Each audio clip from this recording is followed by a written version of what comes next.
Please start the second half of our presentation this afternoon.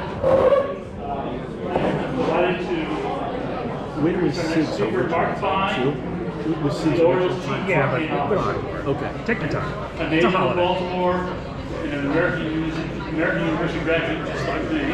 Wow. Oh, I'm a GW. He served as chief marketing officer for the Professional Bull Riders, the largest bull riding organization in the world. It's probably coming to the Camden Yards. Nice. There you go. We got fans. Prior to that, he was CEO of the expansion National Lacrosse League, Las Vegas Desert Dogs, co-owned by hockey legend Wayne Gretzky. And Mark was named the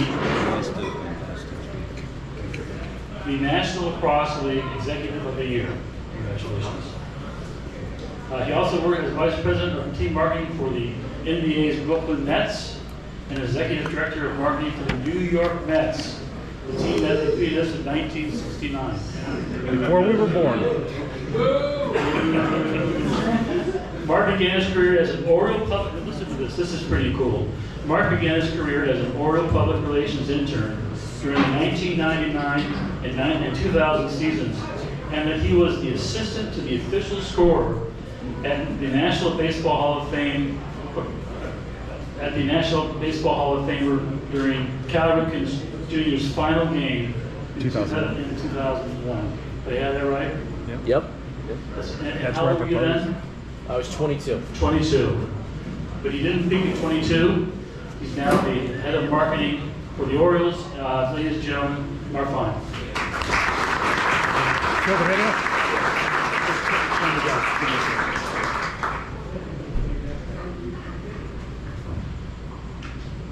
Don't keep your volume. No worries on the video. This can run kind of in the background.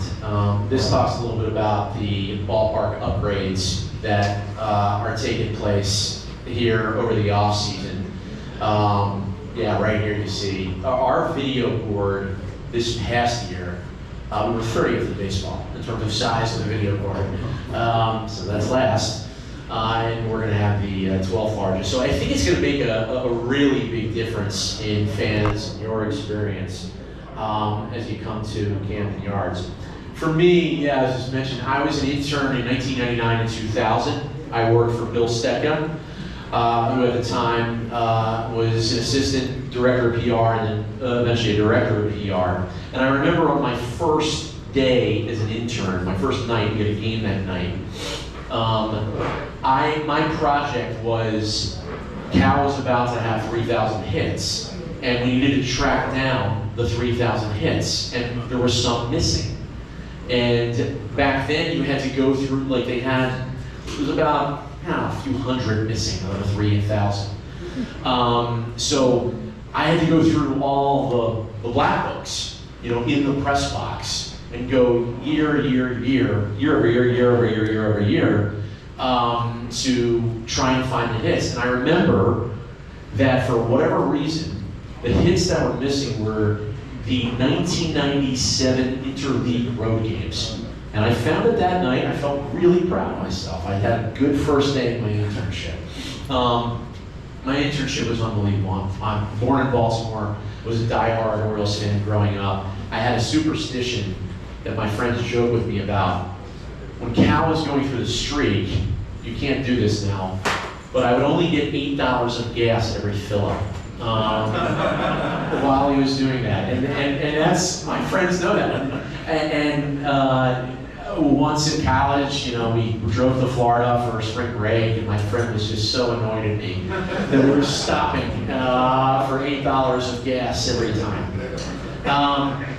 Very fortunate. I've been a few places since then. After my Orioles internship, I went to the Frederick Keys, the single A affiliate at the time in the Carolina League, and I rode the buses there. And we didn't have too many great prospects at the time that made it. I think Eric Bedard was the closest one in terms of a major leaguer who made it. Keith Reed made it. Tim Raines Jr. was on that team.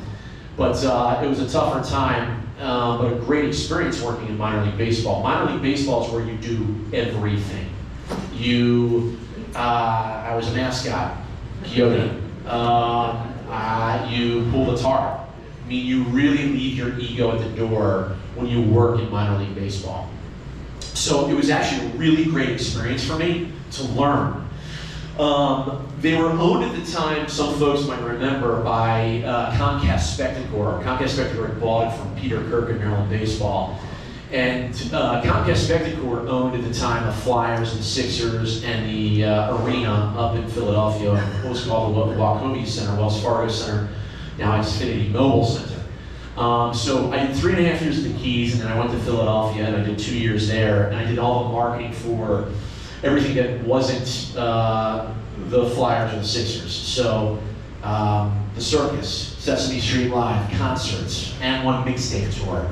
And then they moved me to one of their buildings in Norfolk, Virginia at Old Dominion University, and I did 2 years there. And then I came back actually up to Baltimore in 2008, before working remote was a thing, and I worked for the Harlem Globetrotters. And my dad joke is, they won every game I was there. Still get laughs out there. But it was a lot of fun. I did Globetrotters actually here remotely here in Baltimore, and I actually rented office space from Stan Charles, Stan the Fan and Press Box, and worked for them for 4.5 years. And then I got a call from a recruiter about the Mets that they were looking for somebody who wasn't in baseball currently, who had done something completely different in a way and had to kick, scratch, and claw to drive ticket sales. So I went through that interview process at the Mets, got that job, which was incredible. I didn't have any ties to New York. And I thought, gosh, why aren't they going to want a New York marketer? But it turned out to be just a great blessing.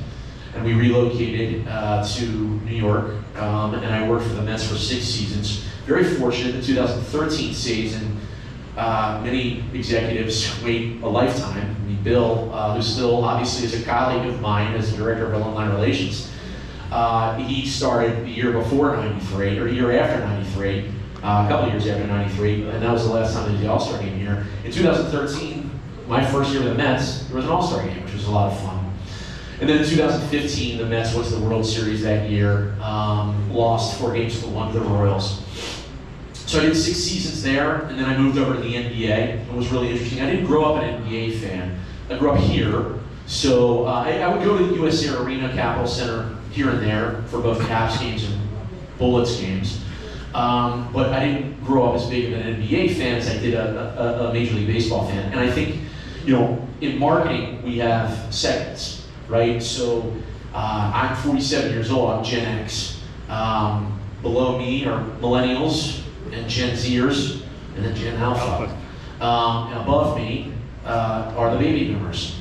And then above them are the greatest generation. But there's this micro generation that's kind of a 6-year period where I have millennial traits and Gen X traits. And I would say there's this micro generation here in Baltimore. I didn't have the Ravens. I just had the Orioles. There was 12, 13 years without football. And I was a die-hard baseball Orioles fan, likely because of that. And in college, my high school graduation gift was season tickets to the Ravens. But it's a little different when you're rooted in it, like we were. And I think that's an interesting, when I look at my generation in a 6-year span, I think we grew up as diehard Oriole fans. And I'll tell you this in terms of stats, and Sig's going to give you a lot of them. When I was at the Mets, we came up with a statistic or not came up with it, we researched, and we saw that you want to get a kid to their first game by age 8, that they'll go to 58% more games over a lifetime if they go to a game at age 8 versus age 14. Think about that. That's not that big of a difference, age 8 versus 14. But it talks about kind of the tradition. So it's really important as a fan, as an organization, that we expose the game to young people at the earliest of ages. Another stat that came out of this, and again, keep in mind I was at the Mets at the time. The Mets won in '69 and '86. Is that the best age to win a World Series, to create a lifelong fan, is also age 8. So I want you to think about 66, 70, and 83. And then you go into our CRM system and you see folks like yourself who are very passionate baseball and Orioles fans. And in and around those years that we won the series is where you see a lot of avidity.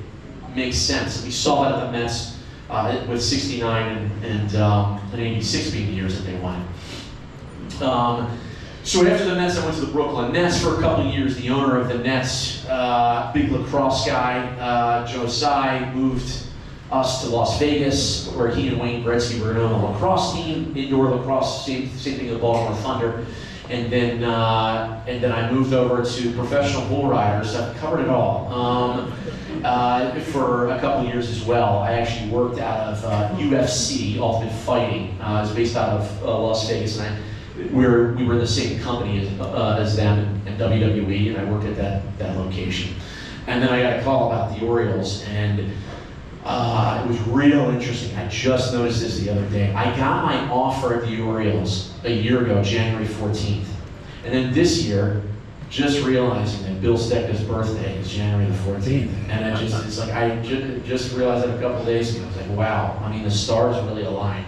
I am truly, truly blessed to have lived now. I mean, again, this is using a metric system used by YouGov, which is similar to Nielsen, a research firm that comes up with these. It shows kind of where our average household income is, and that Orioles fans are 24% more likely to have children who are younger than 12 years old.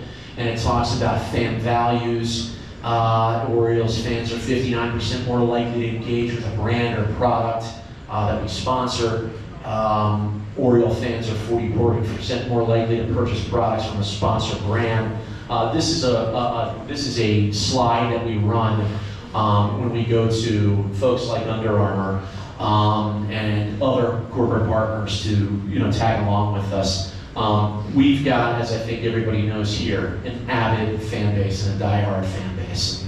Those are just some of the numbers that kind of prove that. So something on the next slide. We actually just developed a marketing plan for the team just a month ago. We finished it up to the 26th season. And ultimately these four things, number one, what our departments are responsible for is we want to put butts in seats, we want to drive ticket sales. I came from, Comcast Spectacor told me early on, when I was at the Frederick Keys, that everything begins and ends with a full house. Putting people in a ballpark, putting people in an arena. That obviously your numbers from ticket sales and parking and merchandising revenue is going to be up when you have more people in. From a sponsorship perspective, there's more people looking at your signage and your activation. From a fan perspective, people want to be around other fans and feel that energy. From a player's perspective, they want to play in front of full houses because it helps with their energy. From a TV perspective, when COVID started in 2020, what did everybody say? When it first started, sports just stopped. They said the ratings are going to be off the roof once sports returns. And what happened? They were dismal. Why? Because TV could not replicate the fan experience inside their broadcast. They had piped in artificial sound that didn't do it. And ratings were incredibly poor when sports returned later in 2020. So we want to put people obviously in the seats. We want to grow our fan base, both here in Baltimore and all over the country and the world. We want to diversify our fan base. We want to make sure, just like I mentioned that statistic about being 8 years old, really important to keep growing fandom and diversifying. And we want to elevate the Oriole Park experience. We want it to be, Oriole Park is Disney World. I have an amazing view. Right below me is where Ken Griffey hit the warehouse. So I'm on the second floor, right below where he hit. But I have an incredible view out to the field. And I always point out there, I say, that's Disney World. This is, this is the minor league baseball side of me, is that in marketing, we're not going to be able to control what happens on the field. But what we can control is making sure that everybody has an incredible experience and wants to come back. So we came up, this gets kind of into the weeds a little bit, but like, hey, who are we as a brand? What are we trying to accomplish? So we came up as a group to, as our purpose is to serve as the heartbeat of the city, where all feel seen and welcome, where everybody in Baltimore and beyond, in Maryland, and in the reaches of Maryland and Pennsylvania, and even in Virginia, can feel welcome. We want to inspire Birdland through extraordinary impact on and off the field. I'm with my kids today, Max and Mallory. Earlier today, they've moved 6 times for my career, which is a lot. Earlier today, we were at Digital Harbor High School volunteering. It's making sure that we as an organization are an incredible corporate citizen, and that we're giving back to the community, and that we are part of that heartbeat of this community. Our mission is to relentlessly compete for championships, unite and serve our community, and make Baltimore proud. Our personality, quirky, dope, unrelenting. Dope is a word I was getting used to. It's a cooler word for cool. Shouldn't be coming from me. And brand positioning is, hey, for anyone looking for a place to belong, the Orioles are the team at the heart of the city that brings people together to be seen, heard, and united, representing the rhythm, grit, and joy of Baltimore. Now, I'll tell you, this is a different place. And I remember an old article from John Eisenberg, columnist, when Elrod Hendricks passed away. In what city were we celebrating a bullpen catcher the way that this city celebrated Elrod? I went to Elrod Hendricks baseball camp for a few years. Everybody had multiple autographs of Elrod Hendricks. This is a different town. We are unique, and we're proud of our uniqueness, and we're proud of our quirkiness. And unrelenting, because you see that word, the Ravens use that word as well, is very much a Baltimore word. We keep pushing, we keep going. The shirts that get made where you see such and such city versus the world, it was made for Baltimore. It was made for Baltimore versus the world. I'll go to the next slide here. So, looking at the 2026 season, one of the things that we looked at from a data perspective is, where do we want to put our marketing efforts? There's 81 games, and not all 81 home games necessarily are equal. You see that just in how they're priced. So for us, we really wanted to focus on 13 or 14 weekends. There's 14 weekends that we're home this year. So we're branding each of our days on Friday, Saturday, and Sunday. Friday is a party at the yard. We see the demographic that's a bit younger and happy hour crowd. It's also a student night. So we're going to create a vibe around Friday nights with that demographic.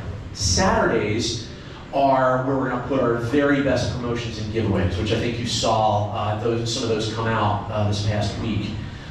Is that Saturdays everybody's available, and we have about half of our games, be a little tad less than half of our games at 4:05, and then the rest of the games are at 7:05. 4:05 at the beginning of the year until the weather gets good, and 7:05 or 7:15 based on Fox, and then the last Sunday of the season, the Sunday in September is a the last Saturday is a 4:05 game.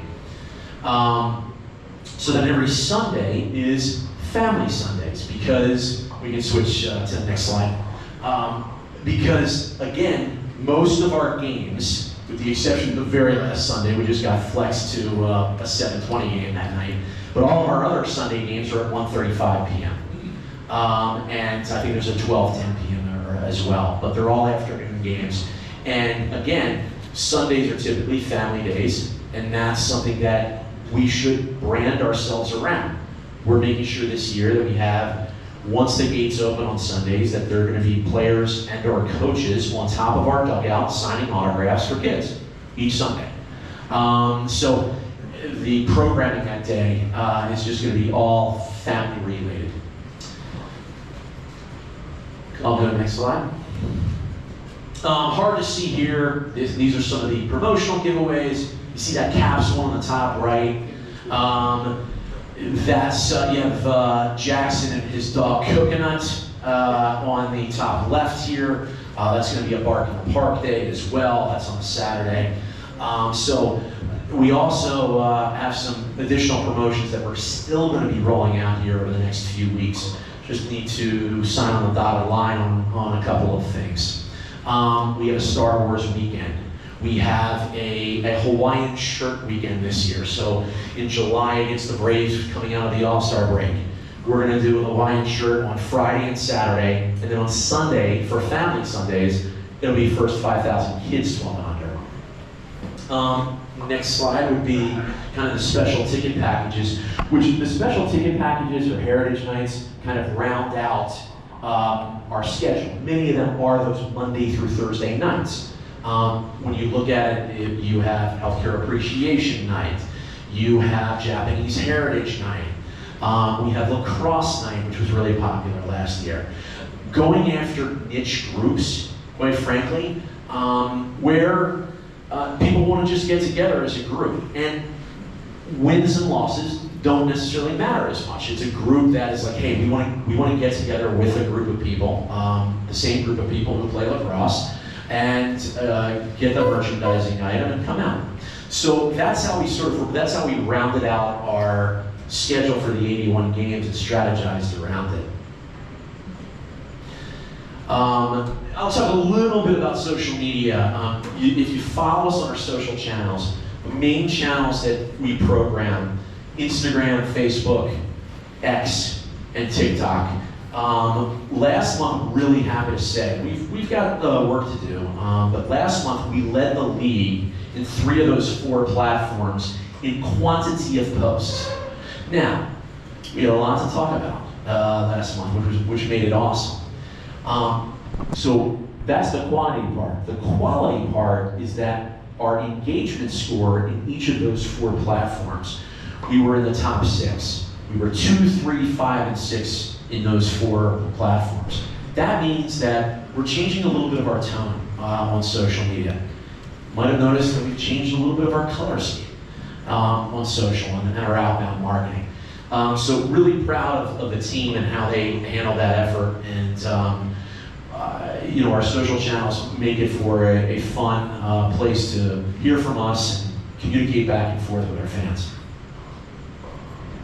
And then we get into the renovations. So you can flip through these pictures. The new scoreboard is absolutely, I'll read the caption here. Camden Yards will feature new LED boards around the ballpark at 26. This includes a club level ribbon LED, a full LED of out-of-town scoreboard, and a full LED scoreboard. So, it's going to be a noticeable difference when you come to Camden Yards on opening day. We have a mock-up, I didn't include it in here, that shows our old scoreboard against this. It's wild. It's completely different. It's going to make a big difference in the fan viewing experience. And I had worked at the Mets. That board was not as big when I was there. It's still very big. It's the biggest in baseball now. It's wild. And the LED around, we didn't want to do the LED on the upper deck level. We want to make sure that we keep Camden Yards, the historical and iconic facility and ballpark, one of the best ballparks in the country, the way it is. But these are nice touches to the fan experience, and honestly, for this group, allows us to present more stats in real time. So we weren't able to do that last year or in previous years. You're going to notice a difference just in stats that are going to be covered on those boards. And we actually work with 16 and Eve Rosenbaum to go through like, hey, what do you want to see and where do you want to see it? So that the field manager and those folks have the information that they need alongside the fans, which is, again, going to make a difference in the overall experience. We can flip there's where you see the club level LED, and you see that at M&T Bank Stadium with the Ravens. This is not any different there, but that alongside with the big board and an updated out-of-town scoreboard, really what's our right field board, and everybody can get the out-of-town scores at this point on their phones. We will still have out-of-town scores, but we can use that area a little bit more than we have in the past. Underneath the scoreboard is what we call Scoreboard Social, which will be a new group space that will be open to the public or can be rented out by groups. It's just one of those areas where you can see into the ballpark while at the same time having a drink in your hands. You see that at a ton of other ballparks. One thing about Camden Yards is that when you're on the concourse, you can't see it. And you know, in a lot of the newer ballparks, you can see it. So there are areas both here in Scoreboard Social and some of our club level areas where we are now where you're able to have drinks and food and still see into the ballpark. This is a closer look at that area. Should be a lot of fun, like I said. When groups aren't renting it out, it's open to the public. So nice area to hang out. And then the premium club, the press box. It was an incredible press box. At best view probably in all of baseball, of all press boxes. Moved that area and to make a premium club. We had never had that type of club in our facility before. And really until recently, the Ravens have done the same with some of the club level initiatives they've done. We haven't had that in Baltimore. So this is going to be the very best view. That is also climate control. We can show, you can flip through a few of these. Just a really neat spot to watch the game. The new club level itself is being redesigned as well. The club level had not been, really most of our ballpark had not been touched up, since 1992, since we came in. So the club level itself is getting a bit of a redecoration. And then these next slides, you'll see what I talked about in the open space. This particular rendering is in the third base side. We also on the first base side will have a bar on the club level that is open to everybody that has a club level seat. Again, where you can grab a drink and then watch the game, so that you're more a part of it. That is us. There's a lot that we have going on. I oversee a handful of verticals at the Orioles. I oversee the integrated marketing, brand, and content, which is our social media division, our PR and communications group, alongside our game presentation group. So we're getting ready for spring training. We're excited about what this season is going to bring us, and thankful to have everybody's support. It's going to be a great year. And look forward to seeing you out in the ballpark.